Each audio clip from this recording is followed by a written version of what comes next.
All right, welcome back to Weekend at Gabe's with Weekend Gabe. We're here with two of the steering chair committee members from Shred Magazine, an online platform that is hoping to bring together every and anyone who has something to offer in a space of collaboration. It is a pleasure to introduce Eli Namay and Ruby Pinto joining us here on Weekend at Gabe's. Good evening. How are you guys doing? We're doing pretty good. Feeling good. We've got our kitty cat Raspberry here who might make an appearance. She loves to conference with us, so. Listen, I love animals. I don't have one yet. We just do not have the patience with a toddler, and also trying to train a young pup. It's gonna be a pup. I can't do cats. Cats and I just do not get along. I'm sorry. We're not friends. Yeah, everybody's got a type. It's all good. And no shade to cats because I think they're adorable on the internet, but since I was a kid, we just have not been friends. I just don't understand it. It's just, I don't know. But either way.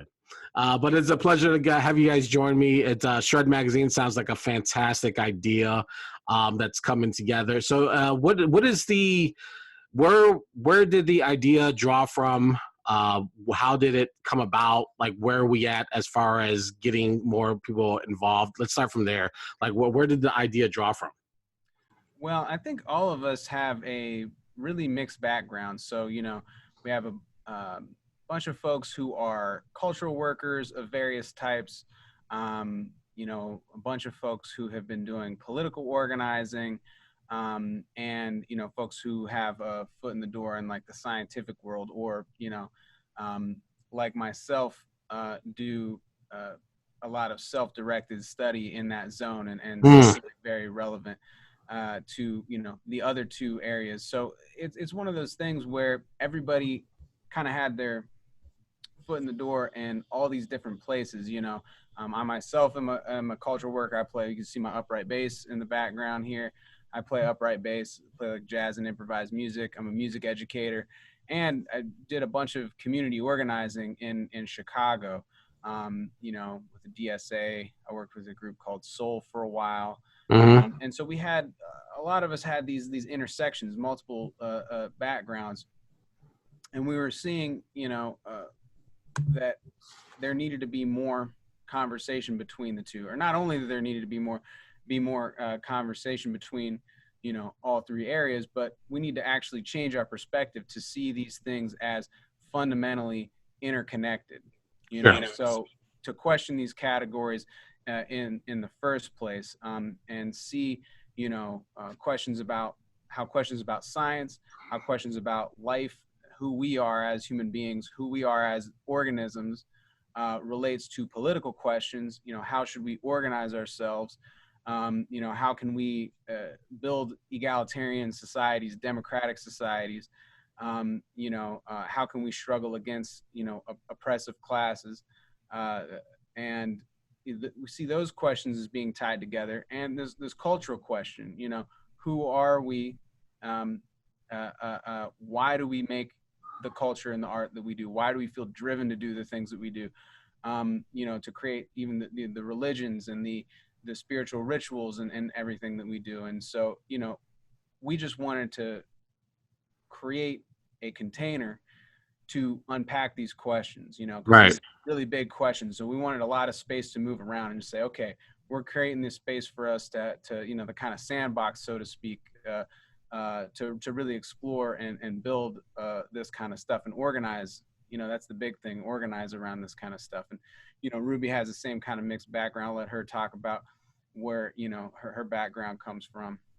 Yeah, so what I really like to say about Shred is that it just kind of evolved from conversations, and specifically conversations that made us feel alive and hopeful as the pandemic set in.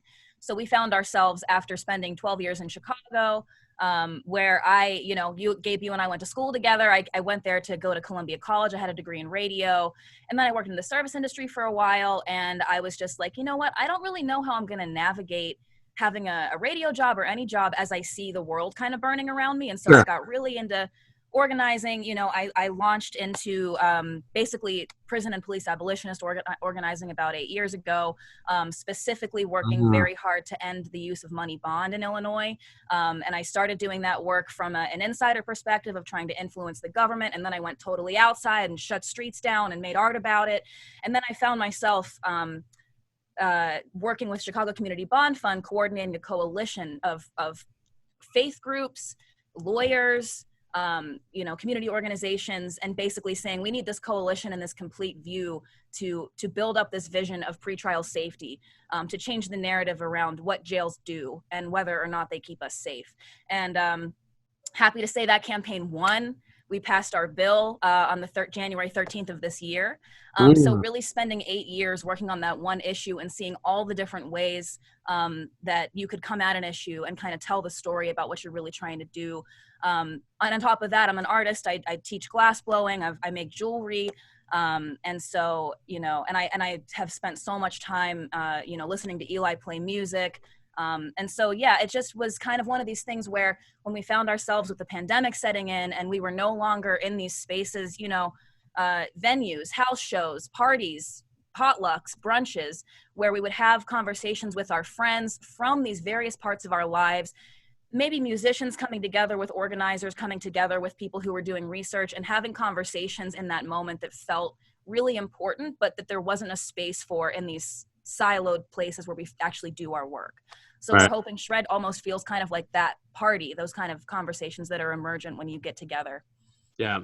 So we're bringing together people who probably normally don't wind up in the same spaces, but who have, I want to say, similar motivations to sort of uncovering ways of, coexisting or finding common ground for their own purposes. And I think that's a fascinating way of looking at, especially now how, like you were mentioning, Ruby, like since the pandemic, it seems like everyone's kind of like distanced themselves. We've gone to this remote setting, but I think also a form of honesty has been lost because of that intimacy that isn't, available for people to be connecting in person. So I think this is like a really good space for people to bring their art, bring their culture, bring their knowledge, their expertise, and their information into a setting so that people can collaborate and also view what other people are doing. Ultimately, like how do you guys forecast how this is going to all look and pan out, with the podcasting, with the storytelling, with the reviews of novels and books and, media? How do you kind of forecast how this is going to all play out and what the user experience is going to look like? Well, we want it to be multifaceted. So, we're doing a lot of work right now, and we're just finishing up getting our website together. And so this will look kind of like a traditional magazine. But we spent a lot of time thinking about the taxonomy of the website. So that's, the categories on the website. And one of the reasons for that was like, we don't want to undermine our own project. If we're saying all these things are like interconnected and we need to view them that way, we could very easily make categories for your website that would undermine that kind of effort, that would re-siloize things. So we're really trying to pay specific attention to the words that we're using, to the language that we're using. So, even so, you might go to that website and it will look like, a general kind of traditional magazine. You'll be able to click around, there'll be categories. And we're trying to pay attention, though, to how words relate to each other, how articles relate to each other, and just using some basic website building techniques, linking things together and stuff.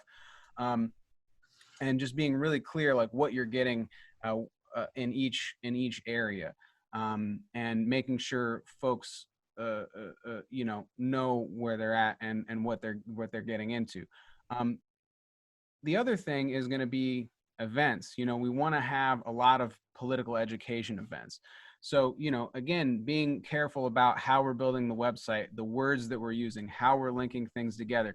We want to approach this from like an educational perspective, not, just us like sort of teaching people, but having an exchange, having a back and forth. But with that said, we want to be really clear in the writing that we're doing, and be clear about, again, how we're using language, how we're unpacking things, and not making assumptions that people have had the background if I throw out a buzzword like capitalism or socialism or, you know, any of these things. We want to be clear that these words exist in an ecology. These words exist in context. They have historical context. And depending on the place in the ecology, depending on who's using that word, you know, or what time it was used in, what time period, you know, it was used in. If you're reading a text or something from, I don't know, 50 years ago, 100 years ago, these are going to have different definitions. So we want to be really clear on reflecting on those languages. So those are some of the similarities and maybe differences of how it looks at like as a magazine. And like I said, we're going to be having events. We want to center political education. So we want to center like having these kind of political education events where everybody's, you know, maybe reading some of our articles, maybe reading some other texts and digging into them together. You know, I'm really influenced by the Democratic Socialists of America, the Chicago chapter, you know, where I came from. We built the Chicago, the Socialist Night School program there. I should say, let me rephrase that.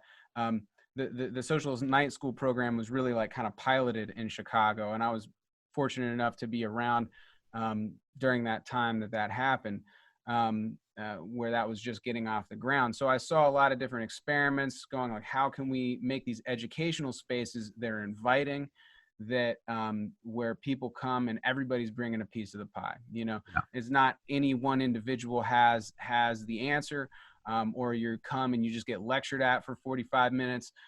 But, you know, we'd have these texts or we'd have these resources and people would read them beforehand, and we would come and it would just be this great facilitated discussion where everybody, you know, small group discussion, people are really digging into stuff, connecting bigger picture theoretical stuff to like lived experience, making that connection. Not to say that they're two separate things or they're somehow opposed, but saying that, you know, these things are actually connected and they can enrich each other. And we need both if we're talking about, you know, political organizing, cultural organizing, scientific organizing. Can I talk about the party element? So yeah, so that's the one side of it, and then there's the, you know, Ruby's got some stuff to say there. Yeah, so also on top of that, we don't want this to feel like, you know, this is another thing I have to drag myself to where I'm going to have to just, you know, sit down and really like focus very hard, and no shade on that, but also our brains are very short on fun these days, and fun is incredibly important for our nervous systems and for our mental health. And I've been spending this year kind of studying you know, information about the autonomic nervous system and how beneficial connection and laughter are, and being seen and seeing yourself reflected in what you're viewing out in the world. And so we're going to not only have educational events, but we're hoping to have stand-up comedy shows. We're hoping to have group meditations, all kinds of ways to plug in and say, maybe you don't want to sit and, you know, talk about a text. Maybe you'd rather hear a joke about it. And then as far as the content that's going to live on the website, we're going to have writings, and then we're also going to have drawings and animations, and we're going to do podcasts and interview people and say, hey, maybe somebody doesn't want to read your book, but they want to hear you talk about it. Maybe if they hear you talk about it, they'll want to read it. So we're really trying to take these core ideas that we're going to bring out with our foundational material, which connects these three issue areas together, and then kind of bloom from there and kind of view it as like a tree with a very solid taproot, but a large, broad ecosystem underneath the ground that also flourishes above ground. So it's beautiful, and it's also deep and grounded. You know, as you guys are talking about this, often, you know, we often hear about how polarized the country is and everyone lives in their bubble. And I think that it's these kind of experiences that might allow people to step outside of what they always read and what they want to hear that feeds into their beliefs. But, you know, having people with ideas, I don't want to say that are non-threatening, but are open to challenging your conventional way of thinking could be good for everyone. Because, you know, like the path we're on is just so like insular, where like no one is talking with each other. And I think we need to have more dialogue and more conversation and shared experiences with each other to open up a path for communication. And that's kind of what this feels like, what you guys are trying to facilitate with the magazine and with the event experience. And I definitely think that we need to have more of those interactions friends, especially people from different parts of the political spectrum, who it seems like there's so much distance in between, but realistically, there's probably not as much as we imagine it to be. And there could be something like you're mentioning, Ruby, as far as like, maybe it's just a comedian that's sort of bridging the world together through laughter, and you're like, oh yeah, like we like to laugh at the same goofy stuff. It's safe And to laugh. Maybe it's not yeah. safe to drop my political ideology, but it's safe to laugh. Yeah. Exactly. Like, I don't hate you as much as I thought I did. So, but I mean, but the same things. yeah, I mean, it's okay, you know, and and I agree that, you know, it's like I think our country has just been so in such a dark period for the last several years that I think it's been hard to laugh. And now I think that we need to find a way to find a brighter side of what's happening, but also to educate ourselves, to inform ourselves to what is happening, but not let it drag us down, you know, emotionally, and affecting our mental health and our stability, because there's obviously a pandemic going on that's doing all that work for us. Yep. So we don't need any additional weight, you know, carrying us down. But I think that having this experience would be helpful for a lot of people. Yeah. We're hoping that that's the case. And also, you know, like Eli was saying, we're really concerned about the words that we use, and we're very much considering why we have words, why we seem to be the only animals on this planet that we can perceive of that are telling stories about who we are, and what that is the essence of politics, is how are you telling the story of what it is to be a human being. And so I think that a key to finding where people do have common ground is saying, maybe this word means something different to you than it means to me. Right. Maybe we need to just say, what does that word mean to you? And maybe there's something there that, you know, once we get to the root of like, why does this word make you feel sick and it makes me feel optimistic? There's something there. Right. It's the same word, but we're having different visceral responses to it because of the context, of the ecology, our upbringings, our media. Eli has lots to say about that. Yeah, absolutely. I mean, that's a great way to put it. You know, we're concerned about what words mean, and specifically what words mean to people. I mean, meaning doesn't exist in the abstract, divorced from, you know, the lived experiences of people. You know, meaning is made in conversation. Meaning is made, right, you know, in someone's head, you know, or in a conversation with people, or in a group, you know.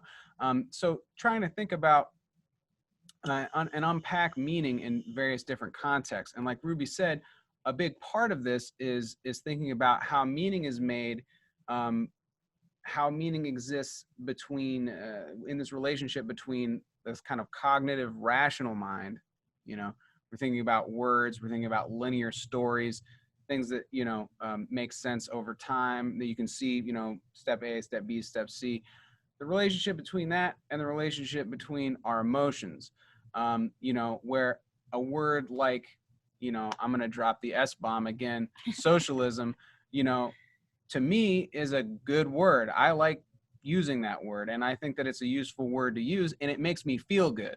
It makes me feel good. Like, that's the important thing. I have a positive emotional reaction to that. Other people, because of, you know, conditioning and this and that and the other, it makes them feel bad. And not only does it make them feel bad, but there is a concerted effort by certain people out there, namely people like Roger Stone, like Frank Luntz, these madmen of right-wing advertising, to try to condition people to make a word like socialism scary, yeah. Make it equate to unfreedom, make it equate to tyranny, oppression, things like that. You know, and you know, so these types of folks are really thinking about words a lot. And one of the arguments that we're making is that you know, we who are interested in building an egalitarian world, who are interested in left-wing socialist politics and organizing around that, we need to get serious about the science of how meaning is made. And we need to be serious about we need to be serious about that. And part of that is looking at it, you know, in our current ecology, and like Ruby, I think was bringing up, looking at that in terms of evolution. Who are we? Where did we come from? isn't it weird that I can use words and my cat can't use words? You know what I mean? That that I live in large scale societies and in cities, and my same species builds houses and does all this wild stuff, but my cat doesn't. And it doesn't seem that any animal necessarily does those same things quite on the same level. Right. Our systems are interconnected, so there's precedent for that in the animal world. And the octopuses might be pulling some shit in the sea, but yeah, the octopuses might be out there doing smart. some shit, but Absolutely. I want to be friends with them. So so let's talk about how it works. So right now you guys have the site up, and I signed up to be a contributor.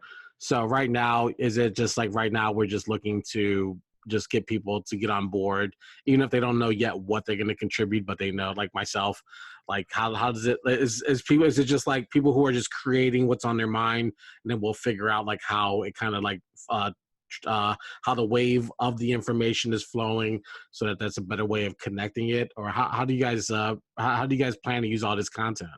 Well, so, there is a curation process, and we're Okay. going through actually a very specific kind of curation process. We don't want to be inaccessible, so we wanted to have this interest form, and we wanted to we're really interested in like starting these dialogues and seeing how people are taking this particular framework and, maybe already thinking about it in various ways that, we haven't thought about yet. So we're interested in opening up that dialogue. At the same time, we've been really concerned with getting this kind of foundational content, this foundational lens really solid, and communicating it really, really clearly, because this is a slippery slope. Words are very slippery. So we want to be very clear what we're doing and what our priorities are, and how that, is just a very particular type of thing. So once that happens, then we're going to start bringing in, more people. So we have a whole list of folks, kind of a backlog of folks that, we have started to reach out to a little bit more as we're getting closer to getting some of this stuff together. And then we'll be reaching out more and more and saying, like, checking back in and saying, okay, here's this foundational content. Here's the lens explained in, what we feel like is a pretty thorough and clear kind of way. Check that out. And then let's talk about, like, what that makes you think of. So that's kind of the process right now. Yeah, and there's levels to that as well. Like, I reached out to you, Gabe, about the book review series that we have, which is one of our more, public-facing pre-launch projects. You can find that on Instagram, #ReadWithShred. Our friend Sean Estelle is holding that down. So Sean's been doing book reviews for 2 years from the perspective of an organizer, saying, how does this book apply to the work I actually want to do? And so he was planning to continue doing that series. And we were like, well, why don't you just do it with Shred? And that way, well, first of all, we have content and we would like to like uplift yours, and we can kind of cross-pollinate. But also the way that Sean writes his reviews, they're very short and they're very useful. And so we wanted to say, look at Sean's, process. And then if you read a book that, and the prompt is, if you read a book that helps you think about how to center care in, how to reorganize ourselves around centering care work, because that's really our goal, is to help people identify with a new concept, or perhaps an ancient concept of care rather than profit, which is what we're dealing with now. Folks are considering, how am I going to make money from this? How are we going to, get paid how am I going to survive? Versus, what is my labor doing to contribute to care and safety for all life? Right. And so it's a very simple prompt, and it's the, the idea is, please send us a paragraph, not a, three pages. So there's levels to it of, like, somebody might submit a book review that has really nothing to do with, any of our foundational content, but it might be really applicable to, like, this gave me hope whenever I was, nursing my dying grandfather. That's also relevant. So yeah, there's levels to it, I mean, the more we're discussing this, I'm plotting in my head what I think I want to do now. That's the thing; it takes conversation. It's hard to kind of describe what we're doing without the context. So so far we've been reaching out to people and saying, I think you're holding a thread that we're trying to hold. Do you want to see? Versus, like, everybody come on, let's chat. It's like there is at this point a strategic kind of outreach. but also we want to make sure we're not missing people, you know, because we don't happen to know them. We want to be accessible to people we don't know. Yeah, I think it was like you, Ruby. You were saying like in our private chat, you were like, you're a parent, like Yeah. that's experience. You don't. I don't really think about it like that very much because you're It's just a unifying experience. yeah. But I think it might be useful for new parents who are starting out, or experienced parents who can share. Like I'm going through that same thing, or looking for advice. I don't know. So it may. You know what? I'm let me plan it out and see how that goes. I mean, we were chatting about this idea of like cultural work, and you were like, is that am I a cultural worker? And so what we're trying to say is, like, it doesn't matter if you're getting paid for it or not. We are all cultural workers to some degree. We are all care workers to some degree. Just because we aren't getting rewarded by the economy in paper dollars doesn't mean that work isn't happening. And this goes back to some fundamental, you know, feminist theory of all the work that traditionally has been put on women of the household, unpaid. And because they give birth to babies, they clothe and feed people, they run the household, then workers go and can engage in, you know, the work they do, and the boss profits from not only that person's work, but the work of the mother that sent that person to work that day, and she's not getting compensated. So we need to reevaluate where our energy is going and how our labor is labeled as such. And that's a big part of this idea of cultural work. It doesn't matter that you're not, you know, getting paid for your music. You're still sustaining other human beings by being that creative force in your life. So yeah, and what Ruby's talking about just described specifically is a thing called social reproduction theory. There's folks who are really influenced by folks like Tithi Bhattacharya and Nancy Fraser, who are some Marxist feminists who have talked about this, saying okay, workers go and they produce commodities, and then the capitalists are appropriating that wealth from what they're producing. But who produces the workers, or what produces the workers? What processes produces the workers? So that is there's certain amounts of paid labor of commodified care work, and there's certain unpaid labor. I mean, we all know about the domestic labor of you as a father. Yeah, you as a father doing that's unpaid it's labor. work, Somebody raises the children. There's all this sort of unpaid domestic labor that happens. And then the capitalists benefit from this, that is part of the value that is expropriated, that is appropriated from the labor process. So how that connects to culture, we're saying, we're trying to look at culture through that lens of social reproduction. We're saying, why do we as humans make culture? What is the value in it? What is the real experiential value of it? People are so driven to play music, or so driven to make art, or so driven to make podcasts, or do whatever the case may be. And why is that? Where is the value there? It's a form of social reproduction. We're reproducing ourselves emotionally, psychologically, spiritually, building relationships that sustain us. We're caring for ourselves, and that's the big thing right now. That's the crisis that we're living in right now. I mean, it's been going on for a long time, but under COVID-19, it's so just violently obvious that, systems based on profit, systems driven by the accumulation of money, do not center care. There is a crisis around care. There is a crisis around people being able to reproduce themselves, right. Even in the face in America of, one of the richest countries, one of the richest countries in the world. There's this question about like, well, should we let people have health care? Let's debate about universal health care. If that's a thing that's like a good idea in the midst of a pandemic, where you don't want people, it's for the good of the whole society. If nobody has to second guess going to get health care, or getting or having access to a vaccine, or whatever the case may be. So absolutely. So Shred Magazine, so when do you guys have a projected launch date when this when it's going to go out? What is the when do we think that we'll start to see it up and? We're looking at mid-March, and we're hoping to Very launch wonderful. with a week-long Shred Fest. So a week of interactive online events every day, and then until then you can find us elsewhere. But yeah, March 15th we're hoping is when we'll be up and running. Fantastic. I can't wait.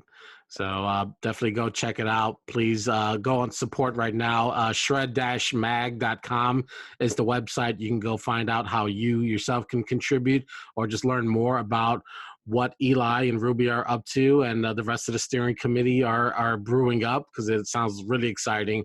Definitely sounds like something we need in our lives, some more expansion of thought and ideas, and in a shared space that's open to new ideas. So I'm so glad that you guys are doing this, and I'm so glad you guys stopped by on Weekend at Gabe's to talk about it. This was so fun. Thanks for having us on. All right, sounds good. We'll be back in just a moment right here on Weekend at Gabe's.